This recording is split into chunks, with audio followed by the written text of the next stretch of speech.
आत्ममंथन ma'am. आत्मज्ञान।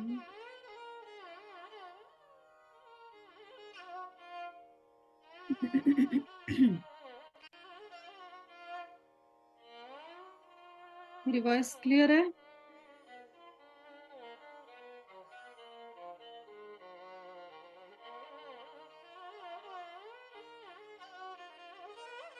मेरी voice clear है गुरमीत?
मैम शुरू करें, अभी कोई आया तो नहीं है, बिमला दीदी है बस।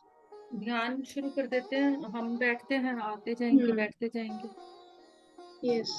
3 जने हैं हम कोई को।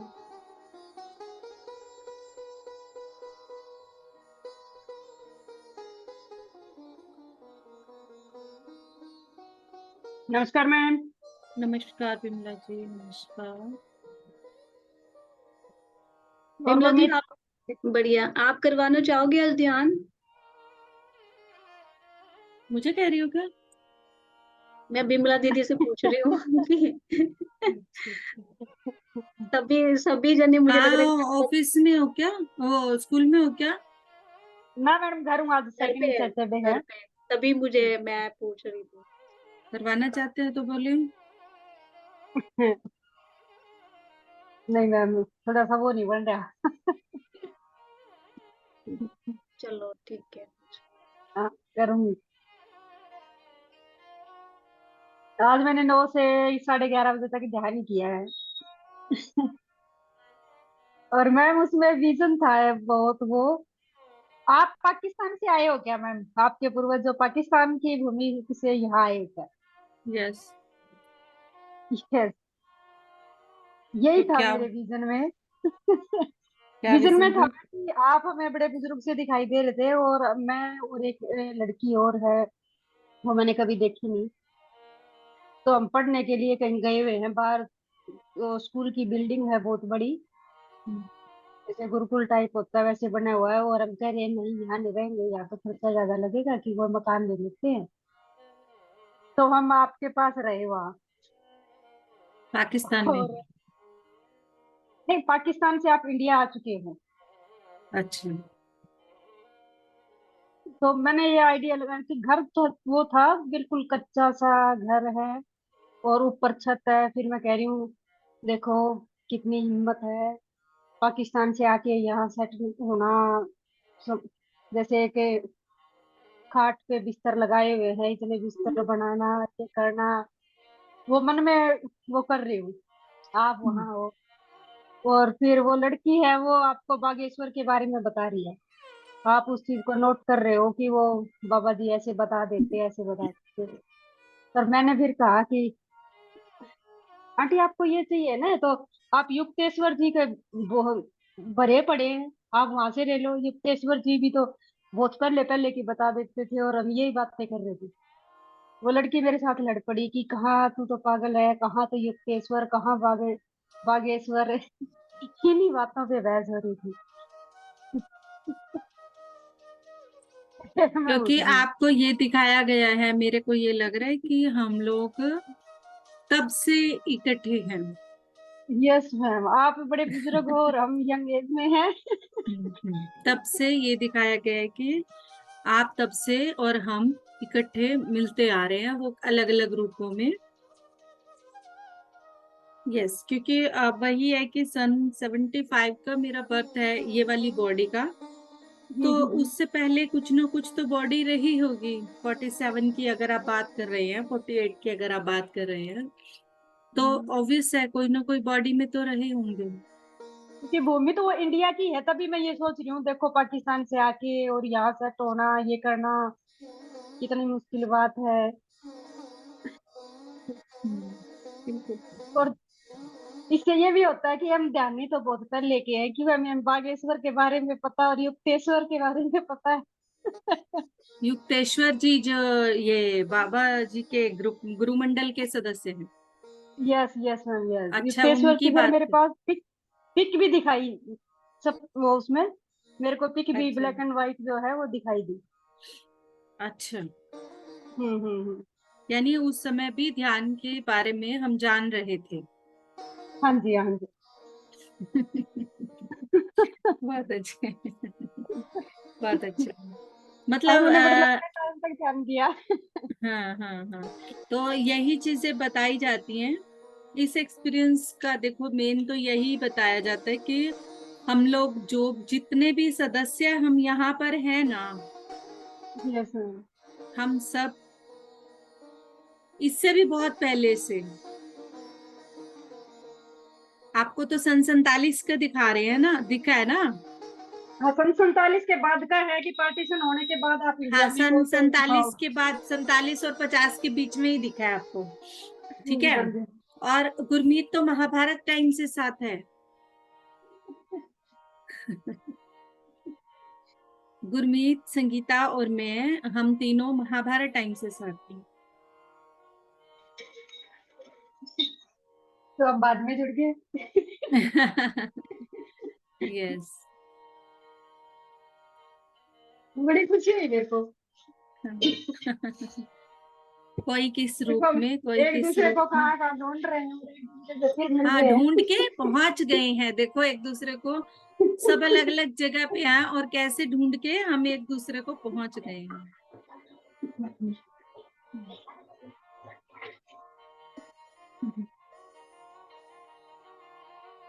तो ध्यान में चलें सभी। यस।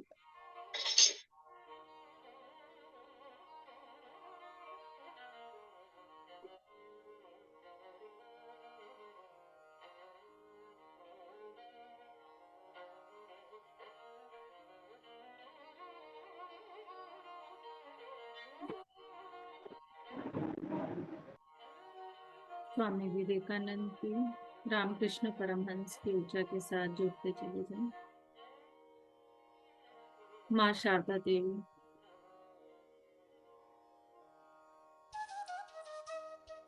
पितामह ब्रह्म ऋषि पत्री जी, महाअवतार बाबा जी, लाहिरी महाश, युक्तेश्वर जी, योगानंद जी,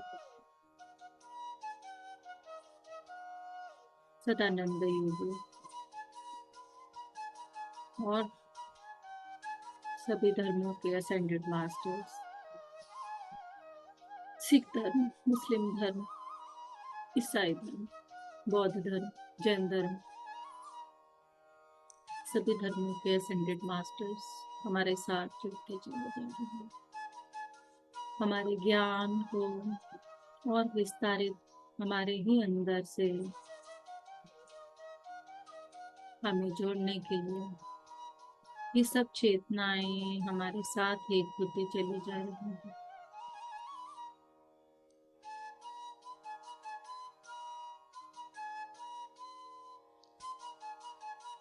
पिरामिड ऊर्जा के साथ जुड़ गए। Astral crop circle, astral pyramid, astral crystals, astral पवित्र नदियों का चेतना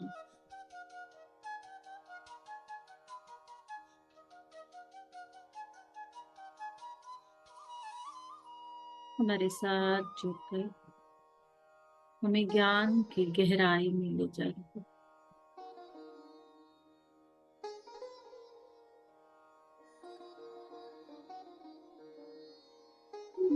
शांत शरीर, शांत मन, शांत मन ही आत्मज्ञान के साथ जुड़ रहा है।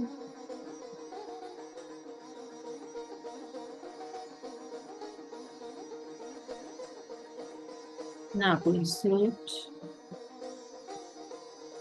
ना कोई विचार, ना कोई प्लानिंग, ना कोई मन, स्वचेतना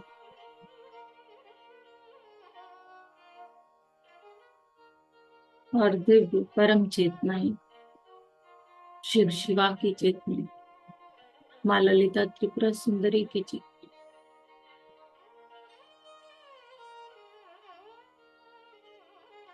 ब्रह्मा सरस्वती की चेतना, विष्णु लक्ष्मी की चेतना,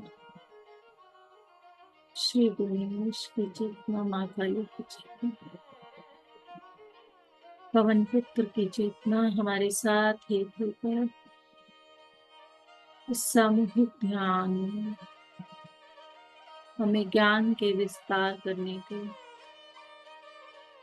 हमारे एक एक सेल को ज्ञान से परिपूर्ण कर अपने सेल में छिपे ज्ञान को बाहर निकालने के लिए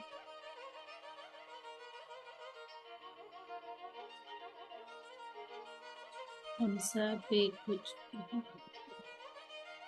हमारे बोन्स में छिपा ज्ञान, हमारे इंटरनल ऑर्गन्स के सेल्स में छिपा ज्ञान, हमारे शरीर के हर छोटे से छोटे एटम, न्यूट्रॉन, प्रोटॉन में छिपा ज्ञान।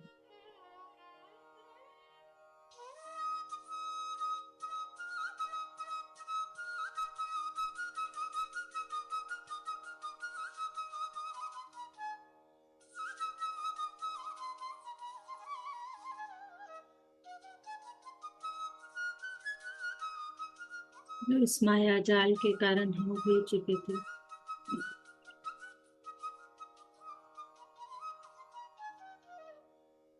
ध्यान में बैठकर अपने उस आत्मज्ञान की तरफ जाते चले जा रहे हैं।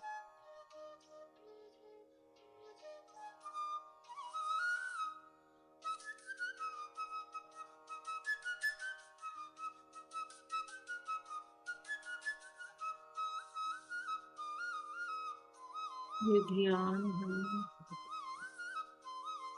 हमारे आत्मज्ञान की ओर ले जाता चला जा रहा है।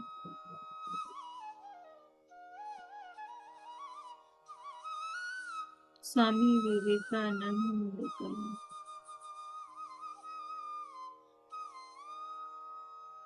ये चरित्र चित्रण,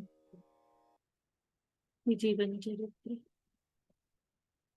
ये जीवन परिचय जिसके बारे में हम सब जान रहे हैं, हम उस समय की उस चेतना के साथ जुड़ गए। वो इस पुस्तक के द्वारा अपने जीवन परिचय के द्वारा हमें जो ज्ञान देकर हमारी आत्म जागृति करना चाहते हैं, उस गूढ़ रहस्य को,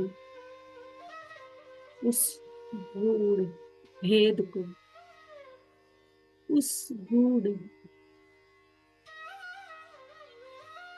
रहस्य को हम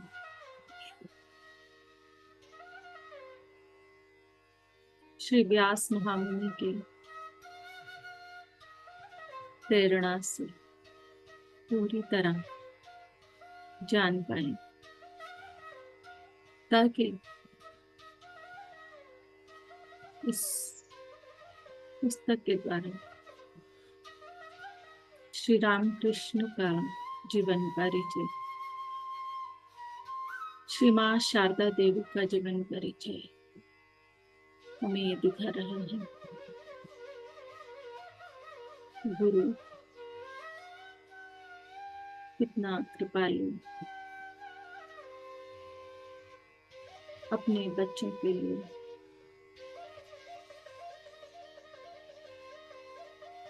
अपने बच्चों की आत्म जागृति के लिए जन्म लेकर आते हैं, और हम उनके इस जन्म को सार्थक करते हैं।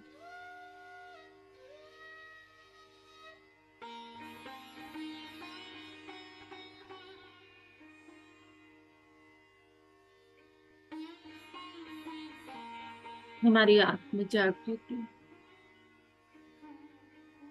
हमें सही दिशा में, सही प्रेरणा की ओर, हर पल हमारे आत्म उद्देश्य की ओर हमें ले जाते हुए, और गुरुमंडल से प्रार्थना,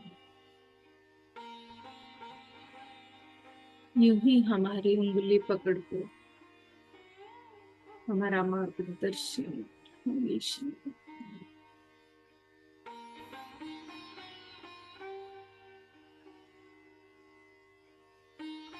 आपके मार्गदर्शन के द्वारा ही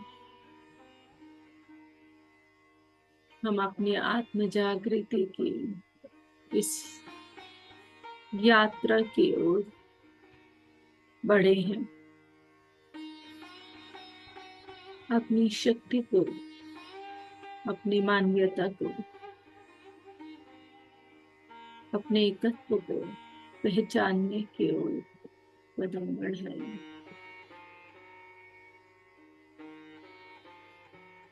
आपकी प्रेरणा, आपका मार्गदर्शन हमारे लिए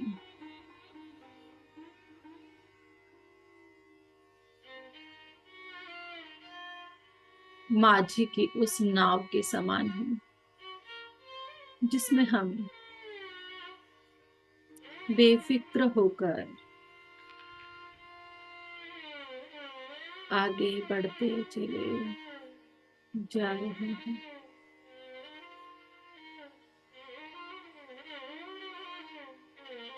जैसे माझी अपनी नाव के यात्रियों को उसकी मंजिल पर पहुंचाने का कार्य करता है, और हर संभव प्रयास, चाहे नदी कितनी ही गहरी क्यों ना हो, खुद कितना ही थका क्यों ना हो,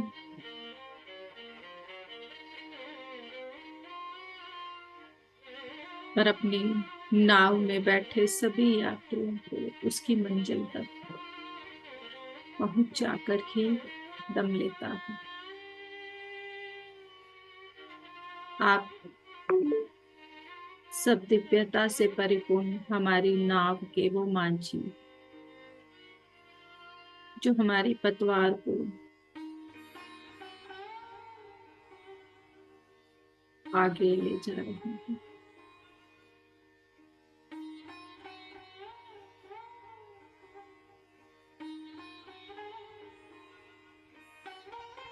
हम आभारी हैं, कि सामूहिक चेतना पूरी तरह से आभारी है आपके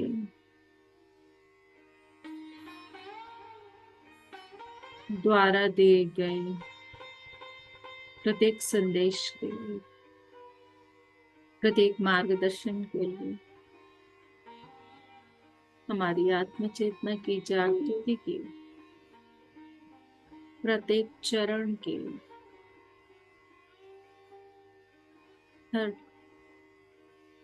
छोटे से छोटे प्रयास के लिए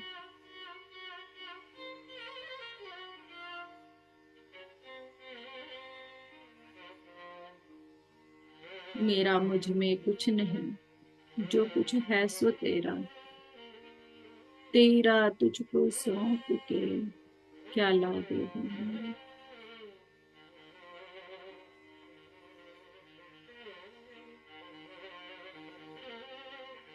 मैं और तुम एक ही तो हैं,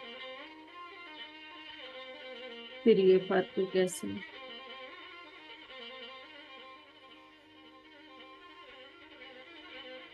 हर फर्क को मिटाकर हर एक में एक होकर अपनी चेतना जागृति पर ज्ञान हम हर पल पाते चले जा रहे हैं।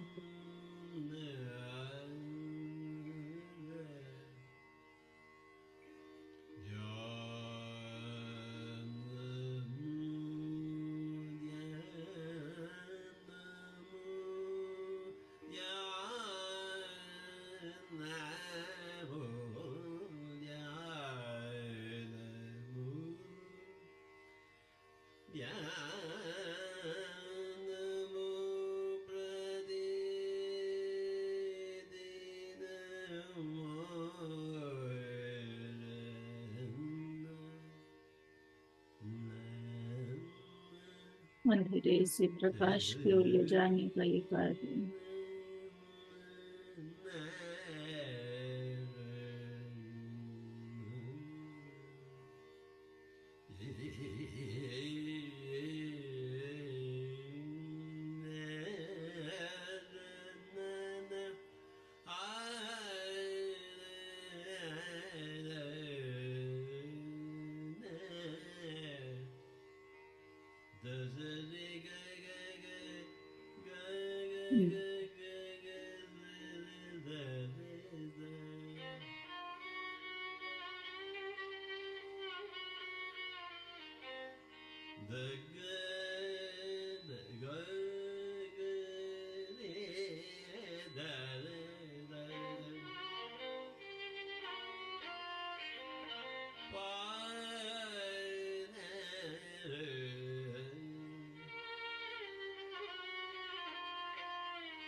धीरे धीरे परम गुरु मंडल को, सभी दिव्य शक्ति को, हृदय बुद्धि शक्ति को, हृदय से आभार व्यक्त करें सभी असंगत मास्टर्स को,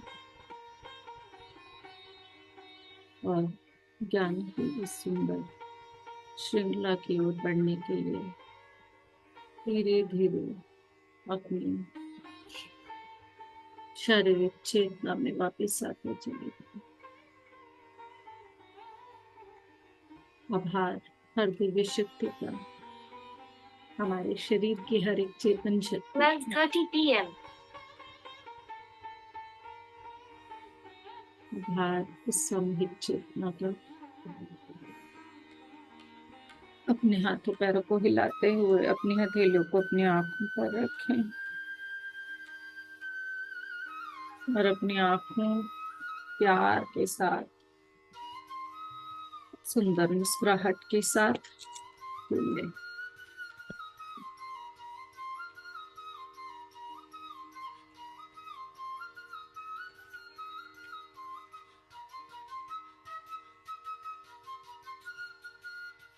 Thank you, Veena ma'am. Atmanandan ma'am. आत्मांतरण। Thank you, Thank you, Veena ma'am. Thank you so much.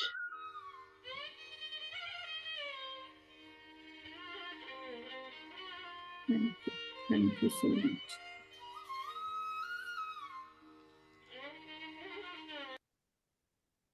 मन नहीं था सच में बाहर आया तो।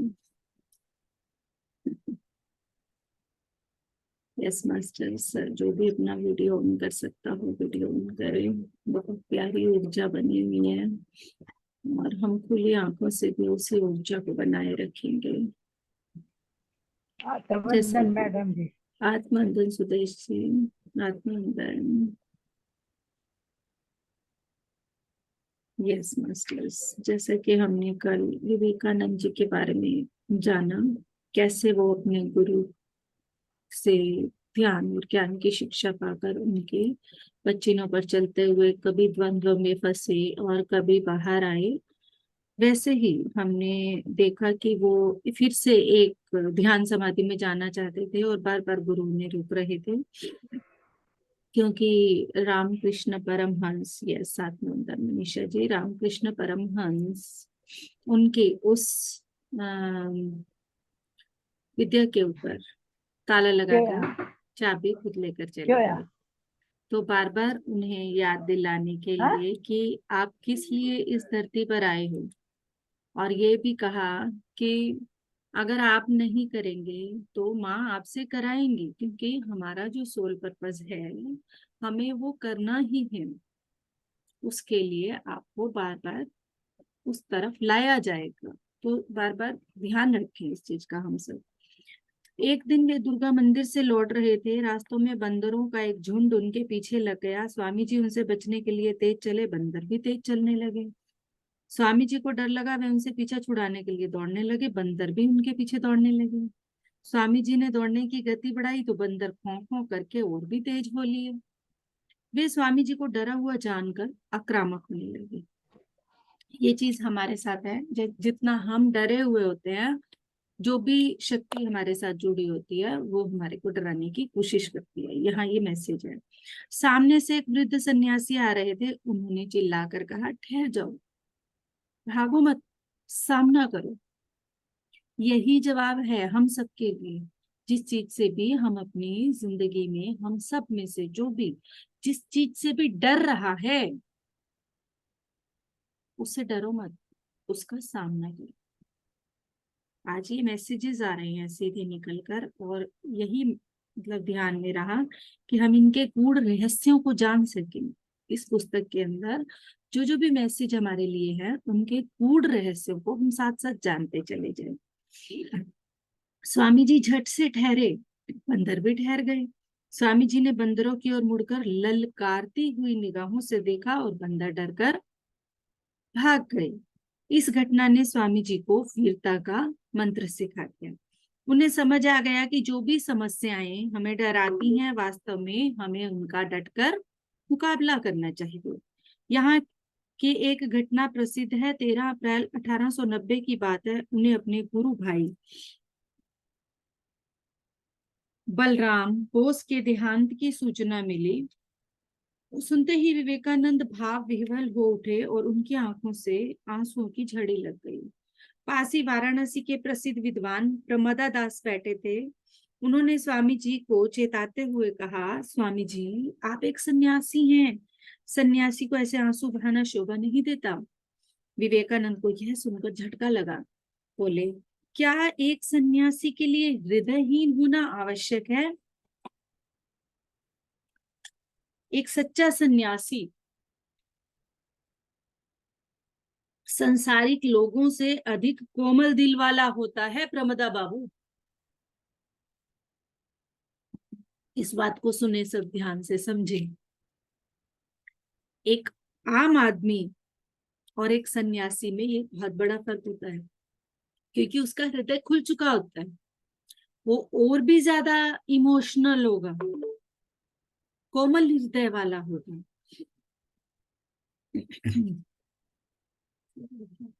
यस।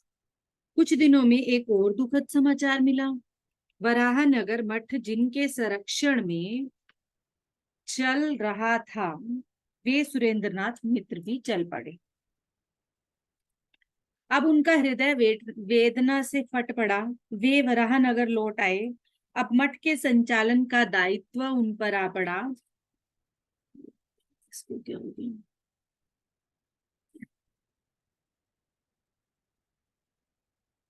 वहां रहकर 2 महीने मठ चलाने की उचित व्यवस्था की। उसके बाद उनका मन भारत भ्रमण के लिए लालायित होने लगा। उन दिनों श्री माता शारदा जी भागीरथी के पश्चिम तट पर बसे गुसूड़ी गांव में निवास करती थी। वे उनसे अनुमति लेने के लिए गुसूड़ी पहुंचे। उनसे भारत भ्रमण करने और परमहंस के सपनों को पूरा करने के लिए आशीर्वाद मांगा। मां शारदा ने उनके मस्तक पर तिलक लगाकर आशीर्वाद दिया। जुलाई 1890 को वे कमंडल झोली और दंड हाथ में लेकर भारत भ्रमण पर निकल पड़े। वे भागलपुर देवघर होते हुए अल्मोड़ा पहुंचे। तब तक उनके अन्य गुरु भाई श्री बद्रीनाथ, हरिद्वार और ऋषिकेश जैसे मनोरम स्थानों पर पहुंचकर कठोर तप करने लगे थे। विवेकानंद हिमालय के दर्शन करते हुए मेरठ पहुंचे। वहां उनके अनेक गुरु भाई एकत्र हो गए। लगा कि वराहनगर का मठ मेरठ में स्थापित हो गया है। विवेकानंद अकेले भ्रमण करना चाहते थे, इसलिए उन्होंने अपने गुरु भाइयों को निर्देश दिया कि कोई भी उनके पीछे नहीं आएगा। वे अकेले भारत के जनजीवन की पीड़ाओं को देखने के लिए चल दिए। जंगल जंगल अकेले, भूखे, निराहार, बिना किसी ठोर ठिकाने। फरवरी 1891 विवेकानंद ने अलवर स्टेशन पर उतरकर नगर में प्रवेश किया। एक सरकारी डॉक्टर गुरुचरण लश्कर, एक उच्च विद्यालय के मौलवी जमालुद्दीन ने उनके रहने का प्रबंध किया। सुबह 9 से दोपहर तक भक्ति संगीत की सरिता बहती और आध्यात्मिक बातें होती। विवेकानंद की बातों और भक्ति गीतों ने ऐसा जादू पैदा किया कि उनकी ख्याति वहां पर फैलने लगी। स्थिति यहाँ तक आ पहुंची कि लोगों का आना जाना बहुत होने लगा और स्थान छोटा पड़ने लगा। इसलिए बाद में वे इंजीनियर पंडित शंभुनाथ के निवेदन पर उनके घर चले गए। मौलवी जमालुद्दीन स्वामी जी के परम भक्त हो गए। एक दिन उन्होंने स्वामी जी से निवेदन किया कि वे उनके घर भोजन करें। स्वामी जी को क्या आपत्ति हो सकती थी, परंतु जमालुद्दीन पंडित शंभुनाथ के सामने गिड़गिड़ा रहे थे। स्वामी जी यह तमाशा देख रहे थे। निमंत्रण स्वामी जी के लिए था, किंतु अनुमति पंडित जी से ली जा रही थी। जमालुद्दीन कह रहा था, पंडित जी आप बेफिक्र रहिए, मैं पूरा प्रबंध स्वयं करूंगा, किसी को कोई आपत्ति नहीं होगी। पंडित जी ने मनोविनोद के लिए पूछ लिया कि आखिर आप क्या प्रबंध करेंगे। जमालुद्दीन बोला, मैं सारे बर्तन, मेजे, कुर्सियां ब्राह्मणों से धुलवा दूंगा। मैं खुद भोजन के समय सामने नहीं आऊंगा। आप बस एक बार स्वामी जी को मेरा घर पवित्र करने दीजिए। स्वामी जी बोले, भाई जमालुद्दीन, जो भी प्रबंध करना पंडित जी के लिए करना, मेरे लिए इस सब की कोई जरूरत नहीं। यहाँ जहां तक बात है मुझे परोसने की, जिस गृह स्वामिनी की रसोई में मेरे लिए भोजन तैयार होगा, अगर वह गृह स्वामी और स्वामिनी मुझे भोजन परोसेंगे तो मुझ पर असीम कृपा होगी। यह सुनकर जमालुद्दीन की आंखों में आंसू आ गए और पंडित जी ने कहा, मौलवी जी, तुम्हारी मनोहार देखकर तो मुझे लग रहा है कि मैं भी स्वामी जी के साथ बैठकर तुम्हारे घर भोजन करूं। एक दिन अलवर के दीवान बहादुर ने उन्हें अपने घर आने का न्योता दिया। वे स्वामी जी के पांडित्य और माधुर्य पर मुग्ध हो गए। उन्होंने अलवर राज्य के महाराज मंगल सिंह को बताया कि आपके राज्य में एक महापंडित सन्यासी पधारे हैं। महाराज 2 मील दूर अपने महल में ठहरे हुए थे। वे स्वामी जी से मिलने के लिए दीवान बहादुर के घर पधारे। महाराज स्वामी जी की विद्वता से बहुत प्रभावित हुए। उन्होंने सहसा पूछ लिया, स्वामी जी महाराज, आप इतने पंडित और विद्वान हैं, आप चाहें तो अथाह धन अर्जित कर सकते हैं, फिर आपने इस तरह भिक्षावृत्ति क्यों अपनाई हुई है? विवेकानंद ने आंखें उठाकर महाराज से पूछा, पहले आप मेरे एक प्रश्न का उत्तर दें। आप अपने राजकाज की अपेक्षा करके साहबों के साथ शिकार आदि आमोद प्रमोद के कार्यों में समय क्यों व्यर्थ करती हैं? ऐसा बेबाक प्रश्न अपेक्षित नहीं था। वहां दीवान जी के अतिरिक्त अन्य कुछ अधिकारी भी उपस्थित थे। वे भयभीत उठे, सोचने लगे कि कहीं स्वामी जी का अनिष्ट न हो जाए। स्वयं महाराज ऐसा निर्भीक प्रश्न सुनकर अचकचा गए। उन्होंने थोड़ी देर सोचा और फिर उत्तर दिया, हाँ मैं करता हूँ, परंतु क्यों करता हूँ यह मैं भी नहीं जानता। इतना जरूर कह सकता हूँ, यह करना मुझे अच्छा लगता है। स्वामी जी हंसे, बोले, मैं भी फकीर के वेश में इसलिए इधर उधर घूमता हूँ क्योंकि मुझे यह अच्छा लगता है। महाराज मंगल सिंह विवेकानंद की निर्भीकता से बहुत प्रभावित हुए। लगे हाथ उन्होंने एक और प्रश्न कर दिया। बोले, मेरी भगवान की मूर्तियों में कोई आस्था नहीं है, मैं मूर्ति विरोधी हूँ, इसका मुझे क्या दंड मिलेगा? विवेकानंद हंसे। अलवर महाराज बोले, हाँ मैं सच कहता हूँ, मैं सामान्य भक्तों के अनुसार लकड़ी पत्थर या धातु की मूर्ति की आराधना नहीं कर सकता। उसमें मेरी आस्था नहीं बैठती, तो क्या मुझे उसका दंड भुगतना पड़ेगा? विवेकानंद बोले, नहीं, यदि आपकी मूर्ति में आस्था नहीं है तो इसमें दंड की कोई बात कैसे हो सकती है? विवेकानंद के मुख से यह बात सुनकर उनके कुछ भक्त हैरान हो गए। उन्होंने अभी कल ही तो विवेकानंद को राधा कृष्ण की युगल मूर्ति के सामने भाव विभोर होकर गीत गाते देखा था, तो क्या वे महाराजा से डर गए हैं? सहसा विवेकानंद उठे। उन्होंने देखा कि सामने की दीवार पर महाराज बहादुर का एक चित्र टंगा था। उन्होंने दीवान जी को कहा कि यह चित्र उतरवाइए। चित्र उतरवाया गया। स्वामी जी ने उस चित्र को सामने फर्श पर रखने का आदेश दिया। ऐसा ही किया गया। अब विवेकानंद ने दीवान जी को कहा, यह जो सामने चित्र रखा है यह चित्र ही है ना, स्वयं महाराज तो नहीं? दीवान जी ने गर्दन हिलाकर इस बात को स्वीकार किया। अब विवेकानंद बोले, तो आप ऐसा करें, इस चित्र पर थूक दें। यह सुनते ही सब भयभीत हो गए और राज अधिकारियों के होंठ सूख गए। यह एक कागज का टुकड़ा ही तो है, आप थूकें इस पर कृपया। दीवान जी अचकचाए। विवेकानंद ने सभी उपस्थित राज अधिकारियों को संबोधित करते हुए कहा, इस चित्र में महाराज नहीं है, यह एक कागज का टुकड़ा मात्र है, आप में से कोई इस पर थूकने की कृपा करे। सभी मानो काठ हो गए, लकड़ी की तरह हो गए, कोई न तो बोला और न हिला। विवेकानंद हंसे, बोले, मैं जानता हूं आप में से कोई भी इस चित्र पर नहीं थूक सकता। कारण स्पष्ट है, आप इस कागज को साधारण कागज नहीं मानते, आप इसमें अपने महाराज की प्रतिमूर्ति देखते हैं, इसलिए इसका अपमान नहीं कर सकते। क्यों? उन्होंने राज अधिकारियों से पूछा। उन्होंने डरते डरते गर्दन हिलाई और लंबी सांस भी ली, जैसे उनकी गर्दन पर रखा छुरा सहसा किसी ने हटा लिया हो। अब विवेकानंद महाराज की ओर आंख उठाकर बोले, महाराज देखिए, यह चित्र एक तरह से सिर्फ एक कागज है और दूसरी तरह से ये आप ही हैं। इसी प्रकार भगवान की मूर्तियां और चित्र भी एक तरह से देखें तो इनमें भगवान नहीं है, पर अगर कोई भक्त इनमें अपने भगवान को देखता है तो इसमें बुराई क्या है? अब महाराज को इस व्याख्या में कुछ ज्योति नजर आने लगी। वे स्वीकार की मुद्रा में गर्दन हिलाने लगे। विवेकानंद बोले, क्या आज तक आपने किसी भक्त के मुख से यह सुना है, हे पत्थर, हे लकड़ी, हे धातु, मेरी प्रार्थना सुनो? मैंने तो आज तक सभी भक्तों को पत्थर की मूर्ति के सामने यह कहते सुना है, हे भगवान, हे काली, हे कृष्ण, हे शिव। फिर आप क्यों मूर्ति पूजा का विरोध करते हैं? जो मूर्ति में भगवान मानकर आराधना करते हैं उन्हें करने दीजिए, यह उनका तरीका है। यह कहते कहते विवेकानंद की आंखें भास्वर हो उठी। एक तेज उनके मुख पर दमक उठा। महाराज उनके चरणों में झुक गए, बोले, आज आपने मेरी आंखें खोल दी।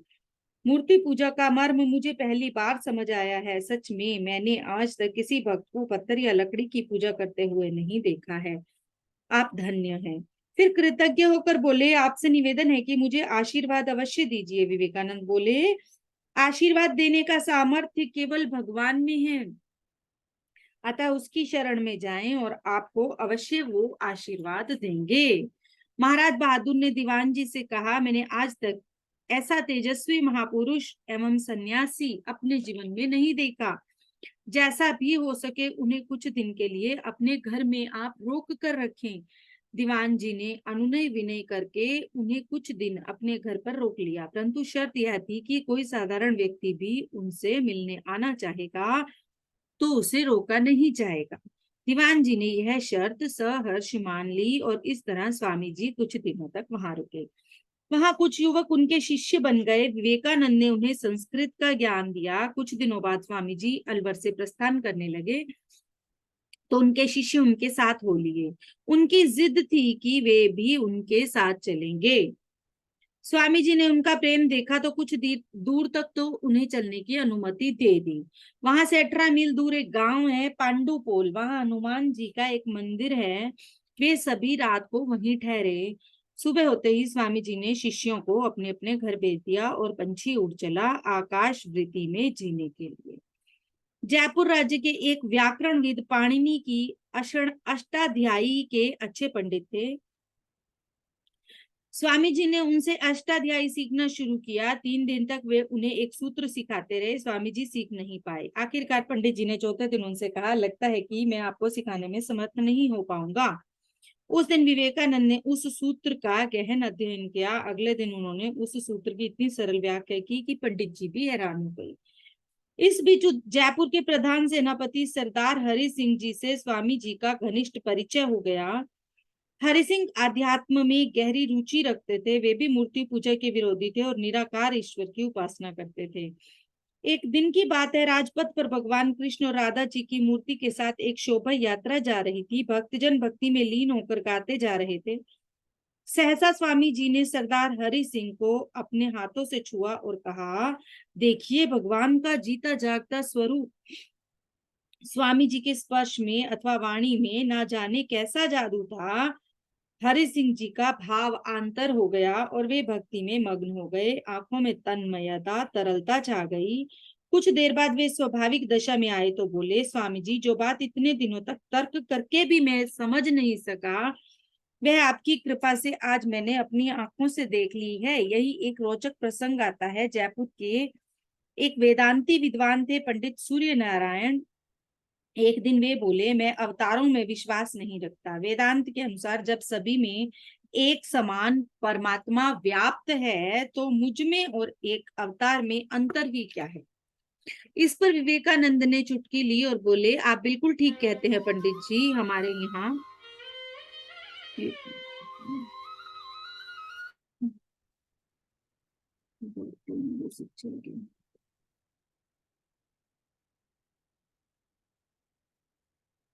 हमारे यहाँ अवतारों में अनेक अवतार हैं। मत्स्य अवतार, कच्छप अवतार, वराह अवतार। आप इनमें से कौन से अवतार हैं?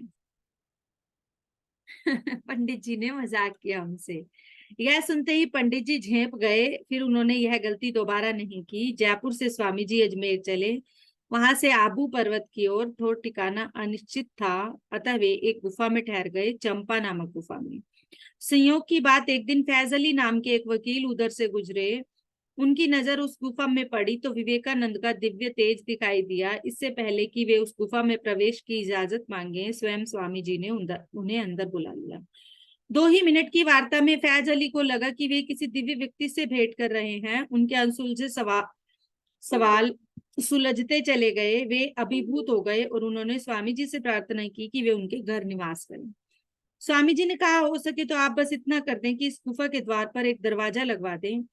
फैज अली ने निवेदन किया, मैं अपने राजकीय बंगले में अपने नौकरों के साथ अकेले रहता हूँ, आप मेरे साथ चलकर रहें, मैं आपको कोई असुविधा नहीं होने दूंगा। जैसा भी आप कहेंगे प्रबंध कर दूंगा, आपके भोजन की अलग से व्यवस्था करवा दूंगा।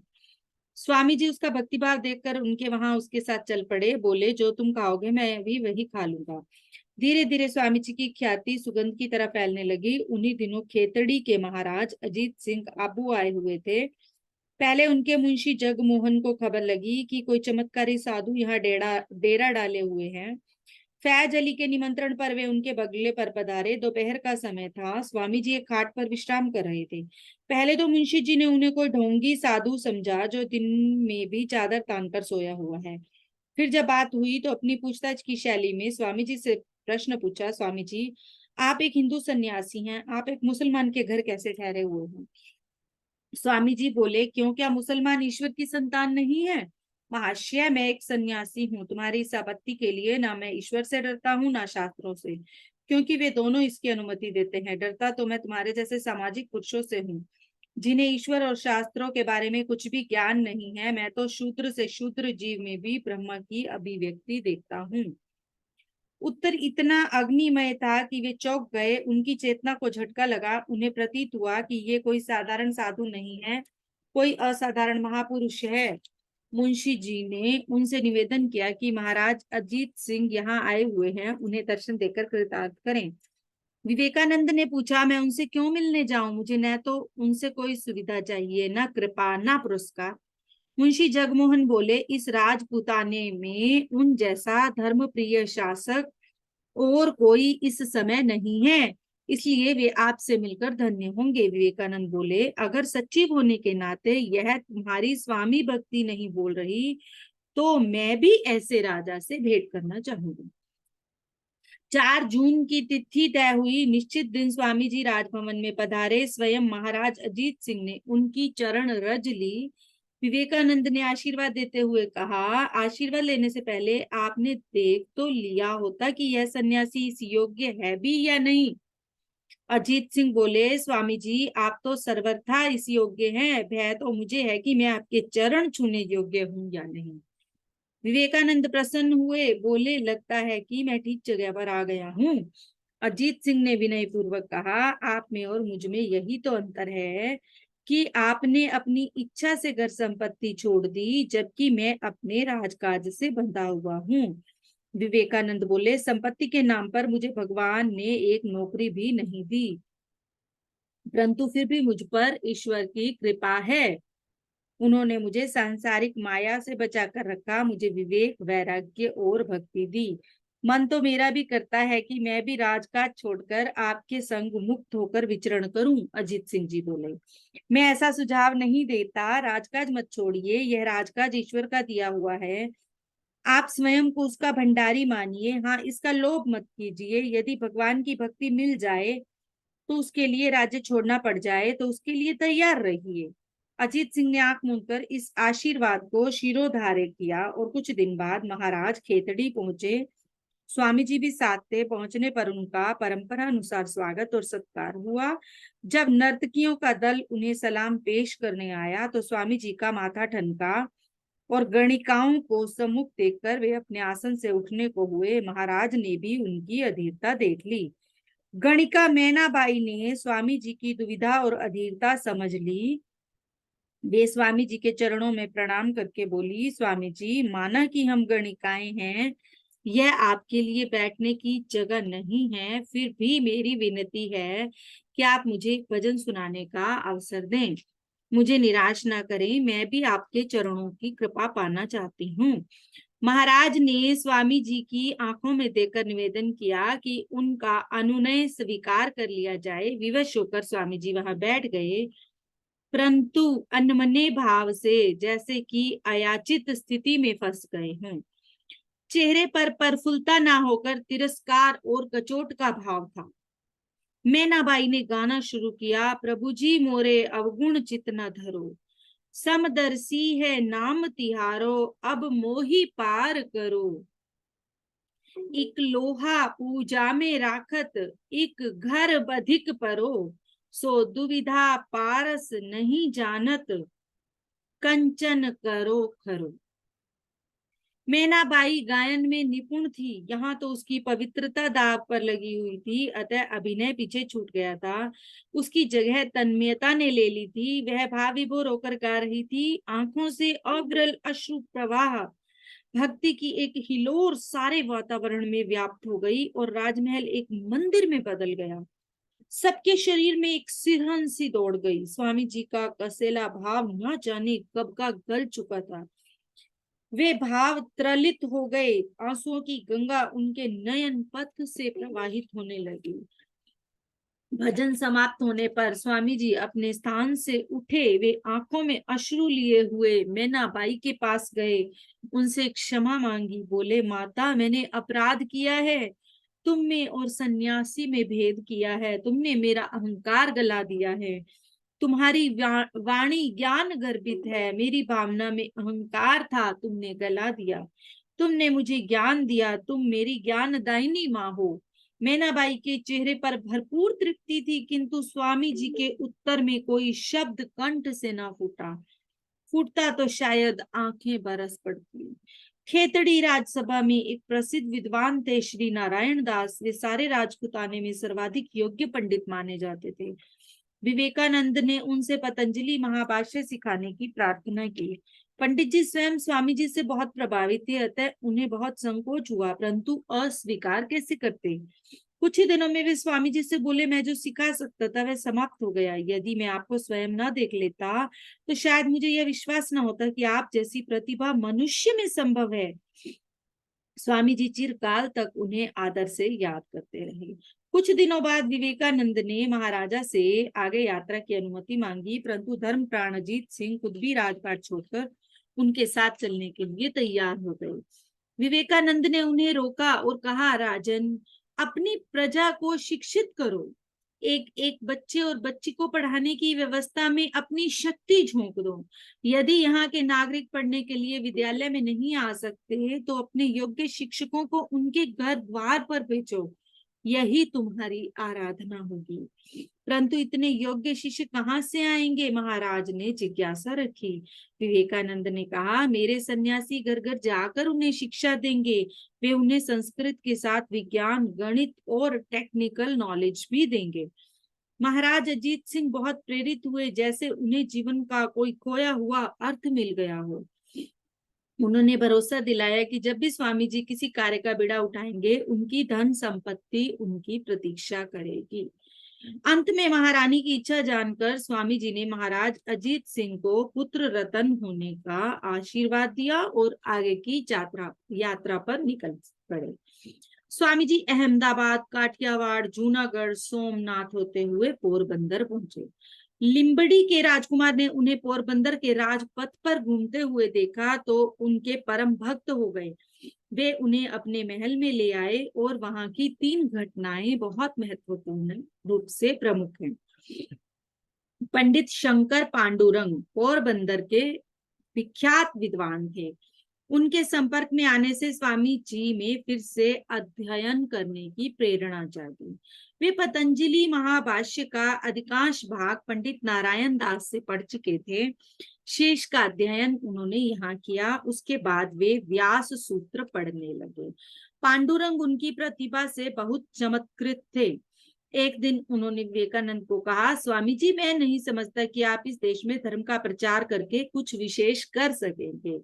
आपके उदार भावों को हमारे देश के वासी नहीं समझ सकेंगे। आप पाश्चात्य देशों में जाएं, वे प्रतिभा और महिमा का सम्मान करना जानते हैं। मुझे विश्वास है कि आप पाश्चात्य शिक्षा और सभ्यता पर सनातन धर्म का आलोक फैलाकर एक नया युगांतर पैदा कर सकेंगे। ये भारत की सच्चाई है जो यहाँ बताई गई है।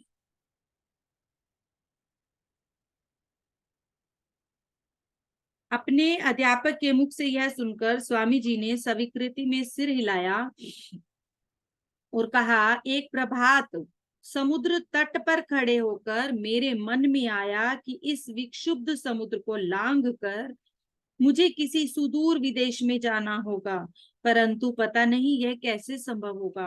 एक प्रकार से कह सकते हैं कि विदेश जाकर अपने धर्म का प्रचार करने की इच्छा का सबसे पहले उदय यही हुआ। दूसरी घटना यह हुई कि एक दिन पोरबंदर में गोवर्धन मठ के शंकराचार्य पधारे हुए थे। उनके समक्ष लिम्बिड़ी महाराज ने एक विचार सभा आयोजित की। सौभाग्य से विवेकानंद जी भी वहां पधारे। उस सभा में उपस्थित विद्वानों के कानों में स्वामी जी की प्रतिभा का निनाद हो चुका था। अतः सबने अपनी युक्ति के अनुसार तरह तरह के जटिल प्रश्न छेड़े। वास्तव में वे सब विवेकानंद की प्रतिभा को परखना चाहते थे। बड़े बड़े और वयोवृद्ध विद्वानों के बीच बोलते हुए विवेकानंद का मुख संकोच के मारे आरक्त हो गया, परंतु अपने अध्यापक की अनुमति लेकर वे उन प्रश्नों के उत्तर देने लगे। उनके उत्तर इतने सुलझे हुए, सुस्पष्ट और सुमधुर थे कि सारी सभा सम्मोहित हो उठी। स्वयं शंकराचार्य ने उन्हें पास बुलाकर प्रेम पूर्वक आशीर्वाद दिया और सम्मानित किया। तीसरी घटना यह हुई कि उन्हीं दिनों विवेकानंद के गुरु भाई स्वामी त्रिगुणातीतानंद शारदा वहां से गुजर रहे थे। उन्होंने सुना कि यहाँ एक परमहंस साधु आए हुए हैं। वे सहज रूप से उनसे मिलने चले गए। वहां आए तो दंग रह गए। अरे अपना नरेन! विवेकानंद वहां शारदा को पाकर बहुत प्रसन्न हुए। जब शारदा ने उन्हें उनकी सब और फैली ख्याति के बारे में बताया तो नरेन बोले, भाई शारदा, श्री राम कृष्ण मेरे संबंध में जो सब बातें कहा करते थे वे अब धीरे धीरे सत्य प्रतीत होती जा रही हैं। मैं उनका अनुभव भी कर रहा हूँ। मुझे ऐसे लगता है कि मेरे भीतर जो शक्ति है उसके द्वारा तो मैं जगत को उलट पलट कर सकता हूँ। विवेकानंद पोरबंदर के बाद द्वारका, मांडवी, पालीताना होते हुए बड़ौदा पहुंचे। वहां वे राज्य के दीवान के यहाँ अतिथि के रूप में ठहरे। 3 सप्ताह ठहरने के बाद गुजरात, काठियावाड़ और मुंबई के अनेक रियासतों में पहुंचे। अब उनकी संपर्क शैली में एक परिवर्तन आ गया। पहले वे शासकों से मिलने के लिए स्वयं पहल नहीं करते थे, अब वे स्वयं पहल करने लगे। उनके मन में यह बात बैठ गई कि यदि ये नरेश और शासक जन साधारण के अभाव दूर करने लग जाएं तो उनके गुरु का दिखाया हुआ स्वप्न पूरा हो सकता है। सितंबर 1892 विवेकानंद मुंबई से पूना जाने वाली एक ट्रेन से यात्रा कर रहे थे। 3 महाराष्ट्रीय युवक बहस में उलझे हुए थे। बहस का विषय था भारत की संन्यास परंपरा। 2 नवयुवक राणा डे से प्रभावित थे। वे आज के सन्यासियों को निरा ढोंग मानते थे, इसलिए सन्यासियों की एक पर एक पोल खोलकर उसकी बखिया उधेड़ रहे थे। तीसरा युवक भारतीय सन्यास के प्रति सम्मान प्रकट कर रहा था। बहस रोचक हो चली। स्वामी जी भी तीसरे युवक के पक्ष में कूद पड़े। उन्होंने जिस मधुरता से और युक्तियों से सन्यास की श्रेष्ठता को समझाया, उससे वे दोनों युवक भी प्रभावित हो गए। यह तीसरा यात्री भी उन पर मुग्ध हो गया। बाद में पता चला कि यह तीसरा युवक और कोई नहीं बल्कि बाल गंगाधर तिलक था। पुनः उतरकर उन्होंने स्वामी जी को अपने घर ठहराया। विवेकानंद कुछ दिन ठहरकर महाबलेश्वरम की एक और पैदल यात्रा की ओर चल। रास्ते में लिम्बड़ी के ठाकुर जसवंत सिंह से भेंट हो गई। वे अपने गुरु को यों मलिन वेश में पैदल चलते नहीं देख सके और वे भक्तिवश उन्हें अपने घर में ले आए। बोले, स्वामी जी आप क्यों पैदल भ्रमण का कष्ट उठा रहे हैं? मैं आपको यूं जाने नहीं दूंगा। आप आकर लिम्बड़ी में रहे, मैं आपके रहने की स्थायी व्यवस्था करवा देता हूँ। विवेकानंद बोले, ठाकुर साहब, एक अद्भुत शक्ति है जो मुझे जबरदस्ती घुमा रही है। जब तक मेरे गुरु रामकृष्ण का दिया हुआ महान काम पूरा नहीं होता तब तक मुझ में विश्राम करने की आशा करना व्यर्थ है। हाँ, अगर जीवन में कभी विश्राम करने का अवसर मिला तो मैं आपके राज्य में आकर अवश्य ठहरूंगा। वहां से वे बेलगांव चल दिए। वहां हरिपद मित्र नामक शिष्य मिले जिन्होंने सपरिवार उनसे दीक्षा ली। उसके बाद वे मैसूर गए और राज्य के दीवान R.K. शेषाद्री और महाराजा जेंद्र वडियार, उनसे मिलकर वो बहुत प्रसन्न हुए। महाराजा ने विवेकानंद को अपने राजभवन में अतिथि बनाया। एक दिन भरे दरबार में वे आत्ममुग्ध भाव से बोले, स्वामी जी आपको हमारे दरबारी कैसे लगे? विवेकानंद ने कहा, दरबारी सब जगह एक जैसे ही होते हैं। वडियार बोले, परंतु मेरे दीवान ऐसे नहीं हैं, उन्होंने भी आपकी बहुत प्रशंसा की है। विवेकानंद ने कहा, दीवान का काम ही राजा को लूट कर पॉलिटिकल एजेंट का घर भरना होता है। आपके दीवान भी यही काम कर रहे हैं। इतनी स्पष्टवादिता सुनकर महाराज को भय लगा। उन्होंने तत्काल बातचीत का विषय बदल दिया। फिर वे उन्हें एकांत में ले जाकर बोले, स्वामी जी इतना स्पष्टवादी होना सुरक्षित नहीं होता। यदि ऐसे चलता रहा तो मुझे भय है कि मेरा ही कोई दरबारी आपको विष दे देगा। विवेकानंद तेजस्वी स्वर में बोले, तो क्या मैं उनके भय से असत्य बोलना शुरू कर दूं? वडियार यूं बड़े सरल और भोले थे। वे एक दिन सरलता से बोले, वैसे स्वामी जी मैं यहाँ का राजा हूँ, आपको तो कभी कभी मेरी खुशामद करनी चाहिए। विवेकानंद बालो क्वचित सरलता से बोले, आपके अनुचित कार्यों और कथनों का समर्थन करने के लिए आपकी सभासद है ना, मैं तो सन्यासी हूँ, सत्य ही मेरी तपस्या है। इस जड़ शरीर के लिए सत्य बोलना छोड़ दूं? स्वामी जी की इस निर्भीकता और स्पष्टवादिता के कारण ही मैसूर के राजा ने उन्हें अपना मित्र बना लिया। और एक दिन राजा ने विवेकानंद के चरण स्पर्श करने चाहे, परंतु विवेकानंद ने ऐसा करने से मना कर दिया। एक दिन बंगलोर में राज्य के महापंडितों की सभा बुलाई गई। उसमें वेदांत पर गहन विचार विमर्श हुआ। अनेक प्रकार के उलझे हुए परस्पर विरोधी मत आए। अंत में विवेकानंद ने बताया कि सभी मत वास्तव में एक हैं। उन्होंने अपने व्यापक ज्ञान द्वारा जब उनकी मूलभूत एकता सिद्ध की तो सभी मुग्ध हो उठे। एक दिन महाराजा वाडियार ने स्वामी जी से कहा, आप अपने लिए कुछ स्वीकार करते नहीं, परंतु मैं आपके लिए कुछ करना चाहता हूँ, आप बताएं मैं क्या कर सकता हूँ? स्वामी जी ने कहा, आज देश को टेक्निकल और आर्ट साइंस की आवश्यकता है। ये पश्चिमी देश मुफ्त में तो यह ज्ञान देंगे नहीं, उसके लिए हमें अपना आध्यात्म उन्हें देना होगा और बदले में विज्ञान और तकनीकी ज्ञान लेना होगा। सोचता हूँ उसके लिए मैं विदेश यात्रा पर जाऊं। प्रसन्न होकर राजा बोले, आपकी विदेश यात्रा का सारा खर्च उठाने के लिए मैं तैयार हूँ।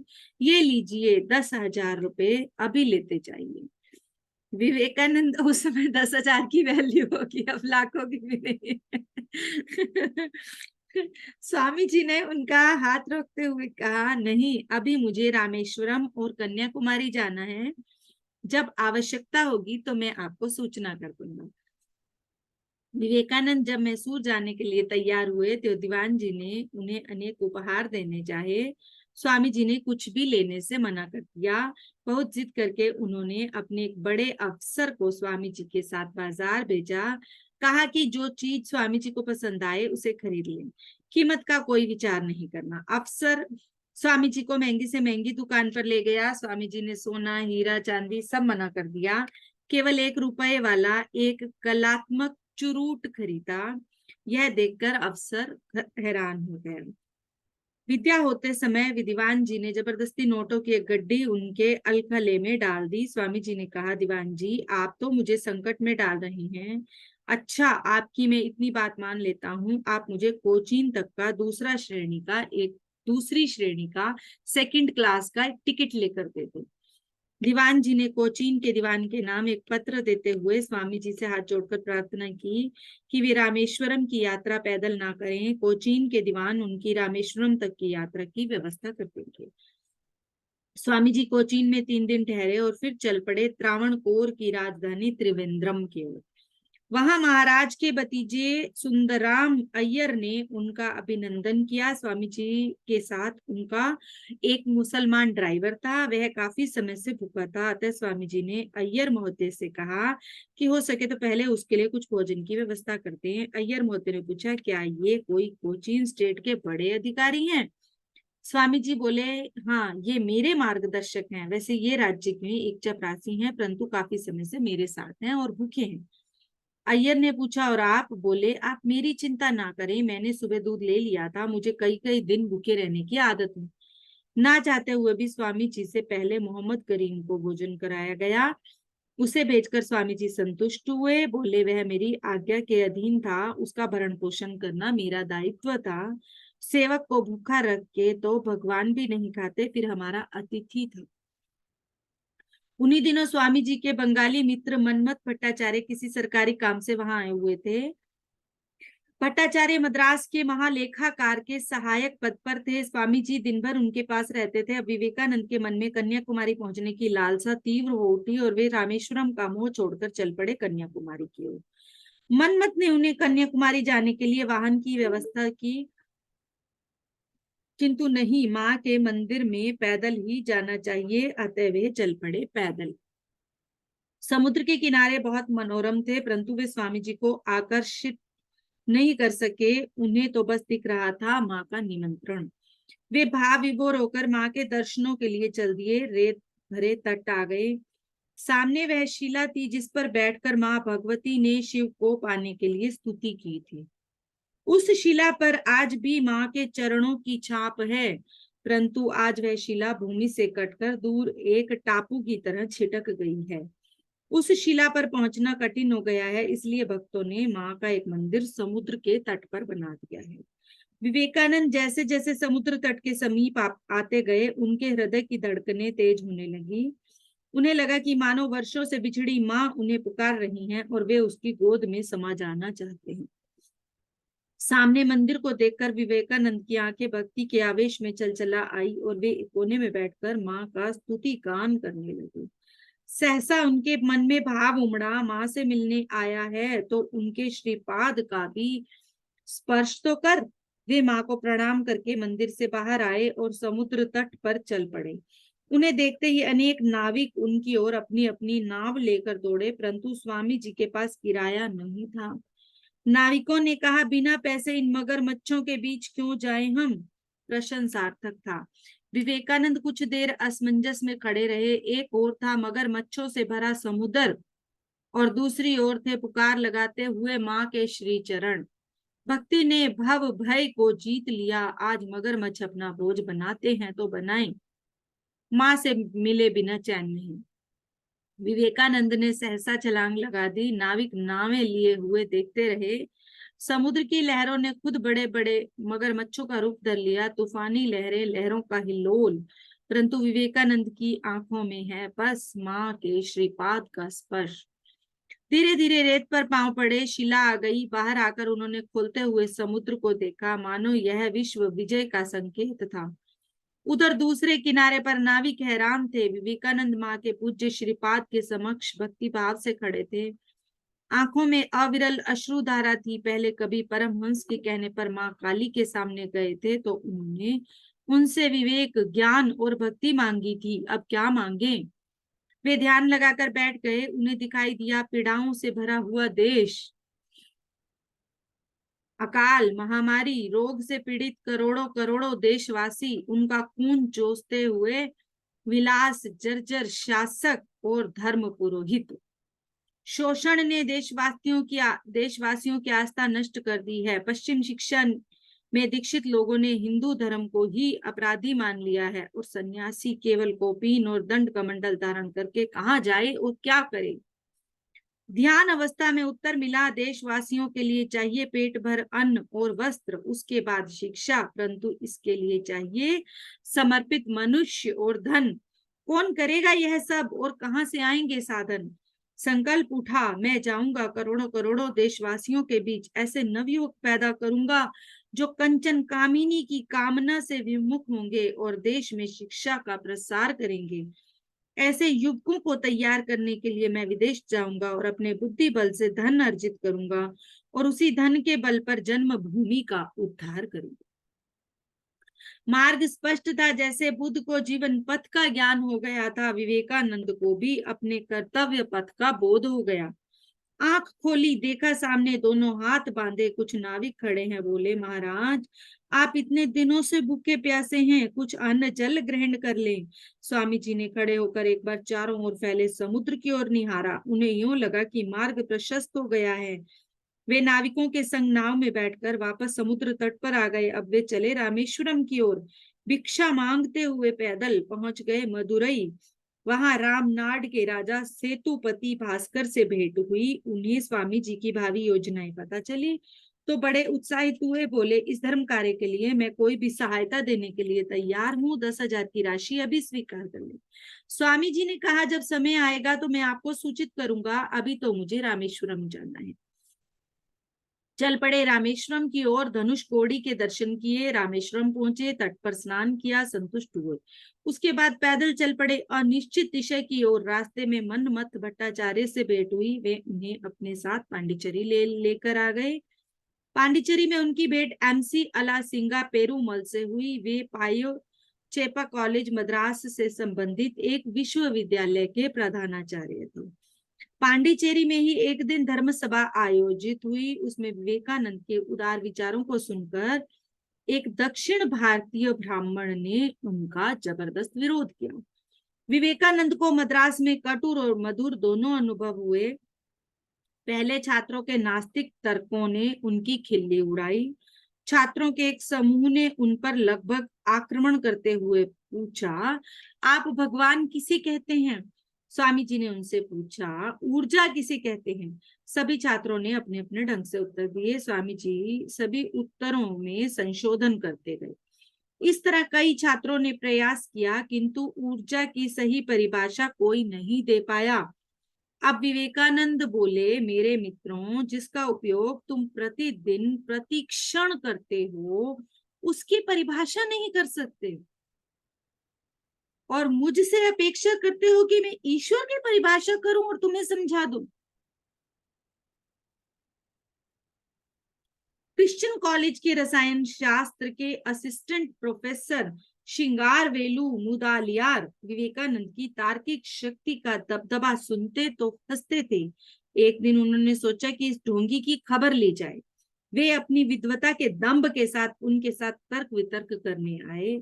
आते ही उन्होंने सीधा प्रश्न दागा, संसार के सब सुखों को छोड़कर ऐसे भगवान को क्यों याद करें जो मिथ्या है?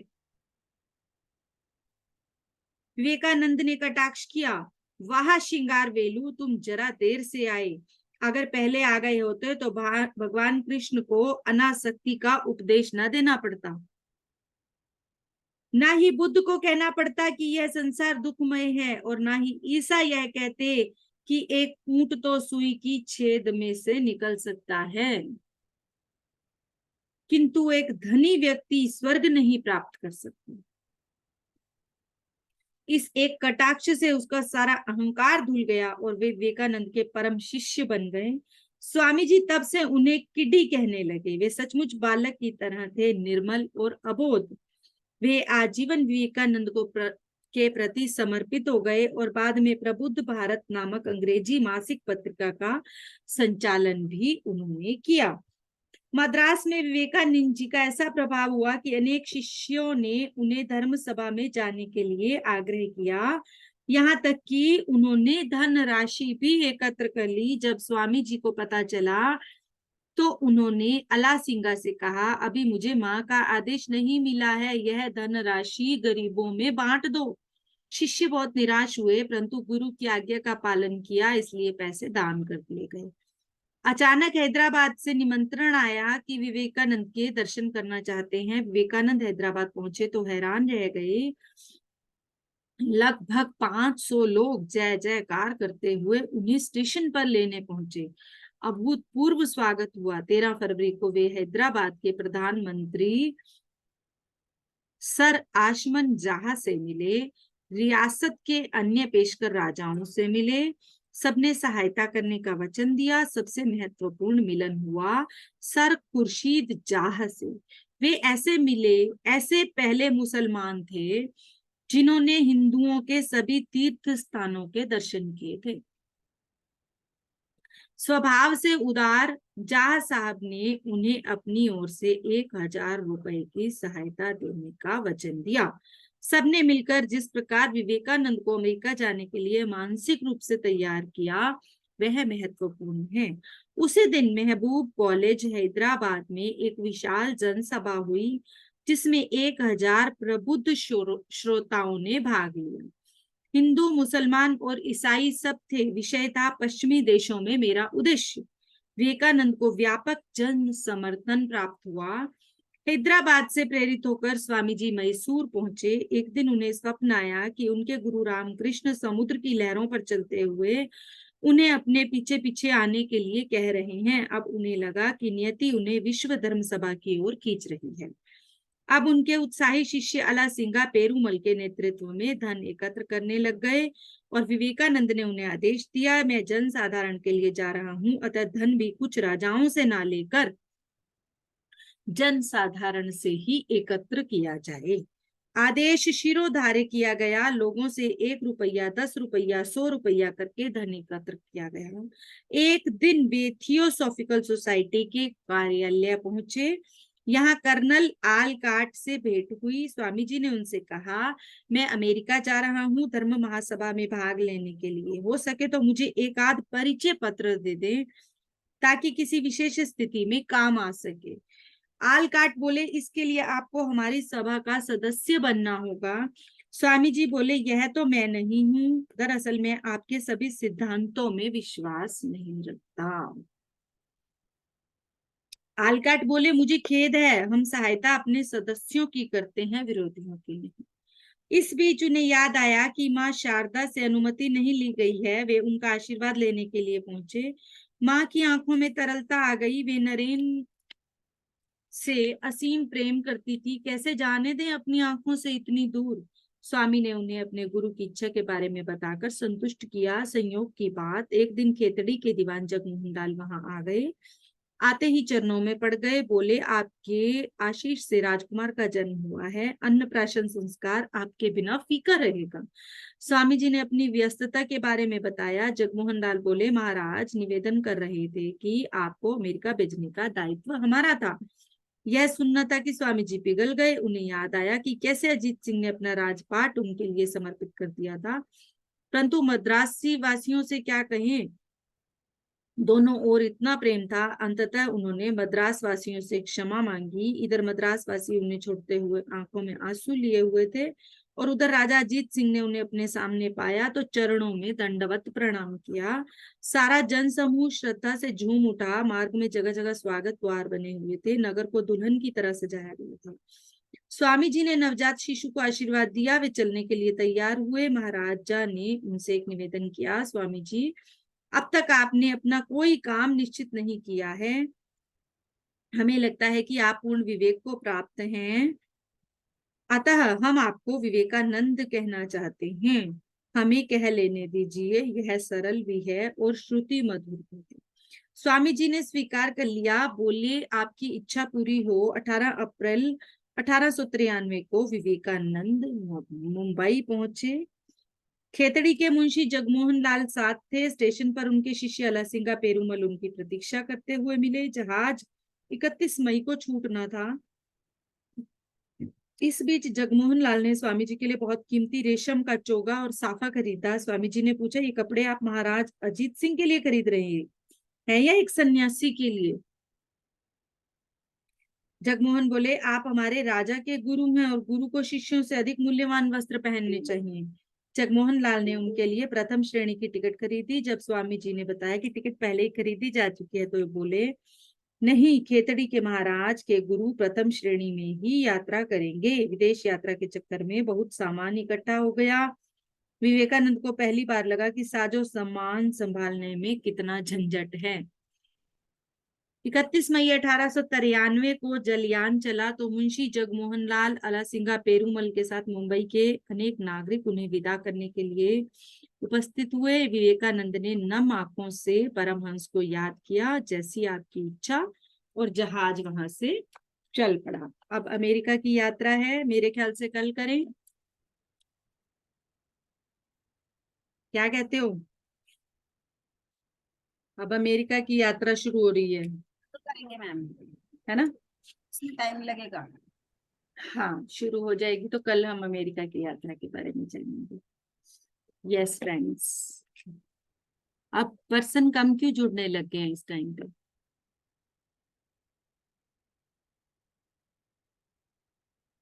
कहाँ बिजी हो गए सभी?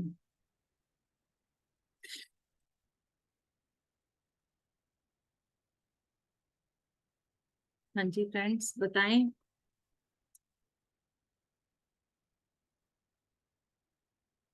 कोई कुछ कहना चाहता है तो कहे, नहीं तो फिर हम कंक्लूड करते हैं मीटिंग को। Thank you ma'am, thank you Veena ma'am, बहुत अच्छा था। आज थोड़ा स्टोरी नहीं है ना, आज थोड़ा टेक्निकल तो आज सारे एक्चुअली मतलब यात्रा थी, हाँ यात्रा थी ना, तो यात्रा में हर चीज मिक्स सी आएगी कि कैसे वो आगे बढ़े, कहाँ कहाँ गए, उन सब जगहों के नाम आए, राजाओं के नाम आए, पर बीच बीच में कहानियां भी थी, छोटी छोटी छोटी छोटी कहानियां थी, कहानियां भी थी। ऐसे ही अब अमेरिका में भी जो उनकी यात्रा होगी, वहां भी ऐसे ही होगा कि कैसे कैसे क्वेश्चन आए उनके सामने, कैसे क्या क्या परेशानियां आई, पूरी जीवन यात्रा के बारे में बताया गया है। तो ऑब्वियस है कि सब चीजें बीच में मिक्स मिक्स सी आती रहेंगी, क्योंकि ये जो यात्रा थी ये उनकी भारत की यात्रा थी, जो हमने आज जानी है। आज हमने पूरी जो उन्होंने जिसको जैसे बोला जाता है, कहाँ से, ये श्रीनगर से कन्याकुमारी तक ऐसे बोला जाता है ना। तो वह आज जो यात्रा थी, ऐसे ही आदि शंकराचार्य ने भी ऐसे ही यात्रा की थी, हर दिशा में पूरे भारत की यात्रा की थी। जिस समय द्वैत्व के लिए की थी, ऐसे ही स्वामी विवेकानंद ने की थी। तो इस यात्रा के बाद ही वो पूरी तरह से, क्योंकि वही है ना कि पहले भारत में जो उनके लिए जानकारियां और प्रश्न उठने थे, उनके जवाब देने आए, तभी तो धर्म सभा में बैठने लायक हुए ना। इतनी बड़ी असेंबली में जाकर बैठना विश्व की, तो कोई छोटी बात तो थी नहीं। तो उसके लिए पूरी भारत की यात्रा होना बहुत जरूरी थी।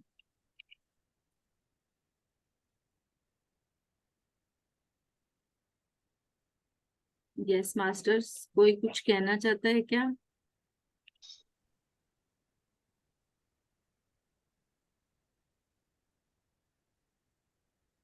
ओके देन कंक्लूड करें, पार्टी को कंक्लूड कर देते हैं, 3-4 मिनट है।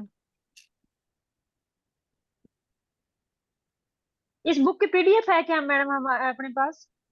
नहीं, ये बुक तो मेरे पास, मतलब आई डोंट नो, मुझे ये भी याद नहीं है आई कहाँ से है, कैसे मैंने अरेंज की थी, कहाँ से आई थी। ये बुक तो बहुत पहले आई हुई है मेरे पास, बहुत पहले। स्वामी विवेकानंद और स्वामी दयानंद दोनों बुक्स मेरे पास किसी के थ्रू आई थी, किसी फ्रेंड ने ही दी थी पढ़ने के लिए, तो मुझे शौक तो था ही, तो मैं ले लेती थी।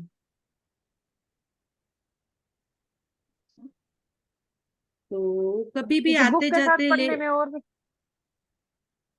हाँ यस कभी मैम। भी आते जाते आप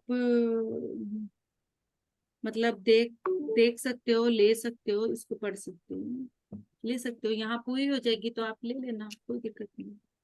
अभी 2 बुक्स बाहर हैं, अब मैं उनको कॉल करूंगी, वो रिटर्न भी आ जानी चाहिए थी, 2-2 महीने हो गए। तो आप मतलब यहाँ जितनी भी बुक्स है ना, इनको आप ले सकते हो कभी भी पढ़ने के लिए। मेरे पास जितनी भी बुक है, मैं सबके नाम भी बता दूंगी आपके। मेरे पास है मिनिमम 20 से 25 बुक्स तो हैं, ज्यादा नहीं, ज्यादा भी हो सकती है। आइडिया बता रही हूँ, 25 तो कम से कम है मेरे पास।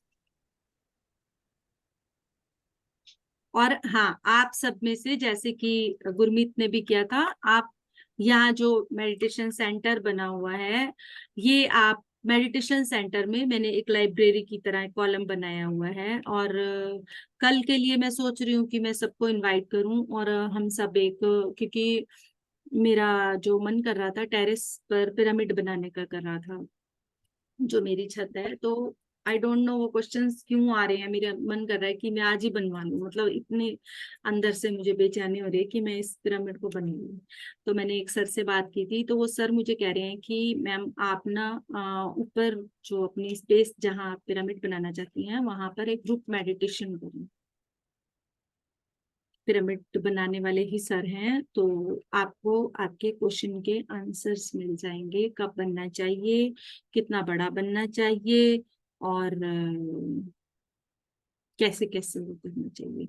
उन्होंने स्पेशली मुझे ये भी बोला कि अगर आप इसको ऑल ओवर सबके लिए ओपन रखने के लिए बनाएंगे तो आप इसका कलेक्शन सबसे ही करना, क्योंकि उसके पीछे भी एक पर्पस होता है।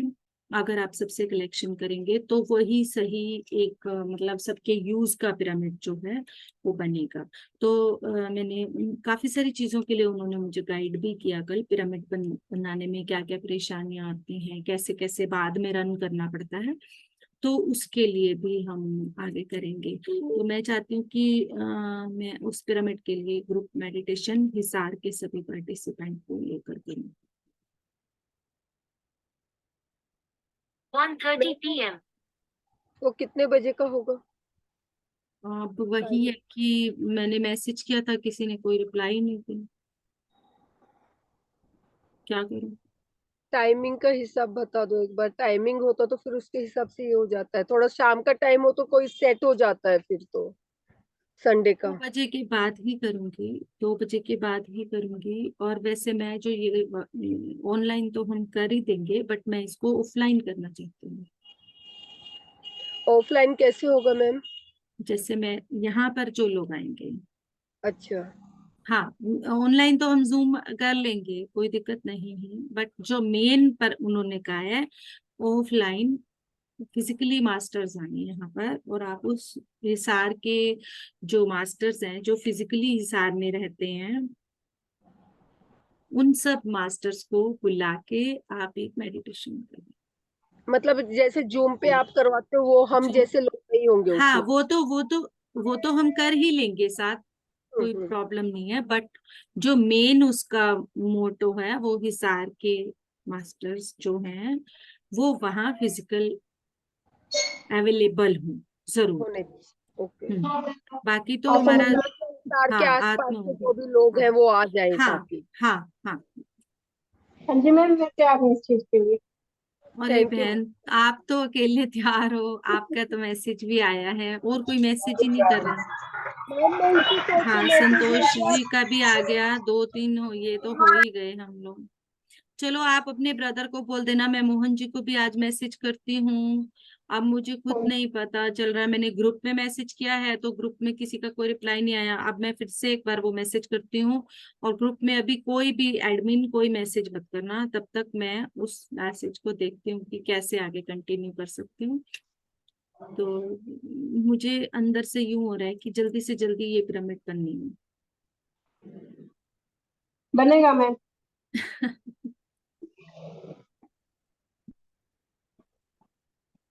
है। जैसा भी होगा, अभी एक मेडिटेशन के लिए बोला गया है मुझे, तो मैं ये सोचती हूँ कि हम वो मेडिटेशन ऊपर छत पे जाके करें। हाँ जी, कोई नहीं, मैं भैया को बोल हम्म दूंगी ना मैम। भैया हो हम्म जाएंगे, आप हम्म। मोहन जी को बोल देना, या आने तो भैया बोल देंगे मैम। मैं ग्रुप में तो करती ही हूँ एक बार फिर से मैसेज, और हमारा ये मेडिटेशन हम इवनिंग में ही रखेंगे, क्योंकि धूप होती है ना ऊपर। हाँ जी हाँ जी। अभी तो कवर्ड एरिया तो है नहीं, ओपन है, तो धूप होगी ऊपर, तो ऊपर मेडिटेशन करने के लिए हमें थोड़ा छाया का टाइम चाहिए। तो जो मेडिटेशन का हम टाइम रखेंगे वो 5 बजे के बाद ही रखेंगे, ताकि थोड़ी सी छाया हो जाए। हाँ जी ठीक है मैम। हम्म। ओके देन चलें। हाँ जी मैं मास्टर्स। स्वाध्याय जब वो आप काली माँ का बता रहे थे ना, हम्म, मेरे रोंगटे खड़े हो रहे थे और मैं उसमें पूरी पूरी पूरी तरह से उसके अंदर चली गई थी। मैं उसमें पूरा उसका ऑब्वियस है मैम। अनुभव, आप पूरा जिस अनुभव। एरिया में है ना मैम, आप जहाँ हैं यहाँ मुंबा माता की, काली माता की ही ऊर्जा है, और आप आपके अंदर जो अंश है उन्हीं का है, तो आप ऑलरेडी कनेक्ट रहेंगे उनसे। यस मैम, मैं ना काली माँ से बहुत जल्दी कनेक्ट होती हूँ। मैं बहुत यस, जल्दी कनेक्ट होती हूँ यस, मैं। Thank you yes. मैम। मैं मीन्स कस्टमर आ रहे तो उनको बोल रही हूँ ले लो तुम जो लेना है, लेकिन मैं उठ नहीं पा रही हूँ जगह से। मेरी हालत उस टाइम ऐसी होगी, ना तो आंखें खुल रही है, ना मैं उठ पा रही हूँ, ना मैं कुछ कर पा रही हूँ। पर बहुत आनंदित मैम, एक एक रोम ऐसे खिल रहा था उस टाइम पे, बहुत अधिक। Thank you, thank you, thank you ma'am, thank you ma'am, thank you. Thank you, thank you.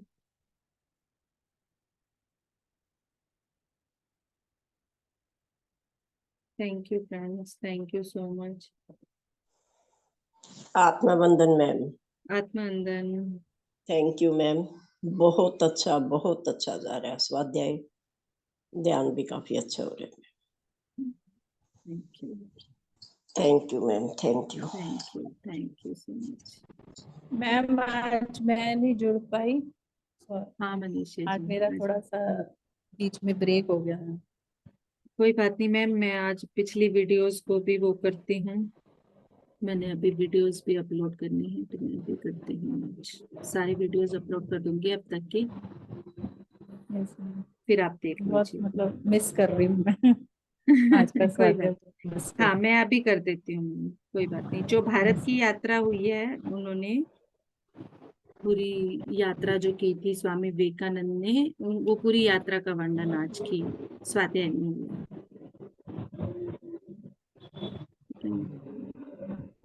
Thank you, thank you, अच्छा थैंक यू मैम, सो आज मच। चंपा मैम भी आ रही है जोधपुर मैम, अभी 2 बजे। हाँ आप तो वहां बिजी होंगे दो ना, आज बजे हम। Saturday Sunday. हाँ काफी सारे एडमिन भी आ रहे हैं, नवप्रीत मैम, पूनम चौहान हाँ। मैम, 2-3 मैम एडमिन्स भी आ रहे हैं।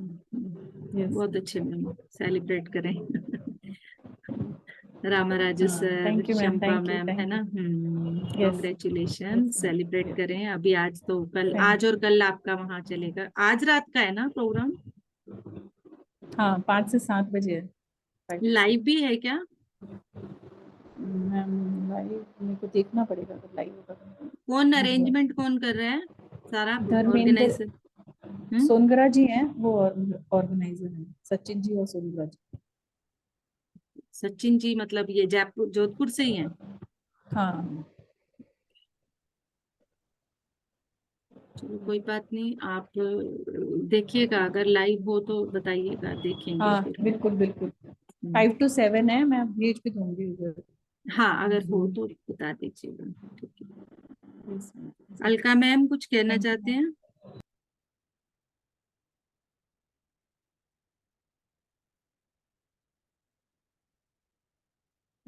Thank you so much. Okay.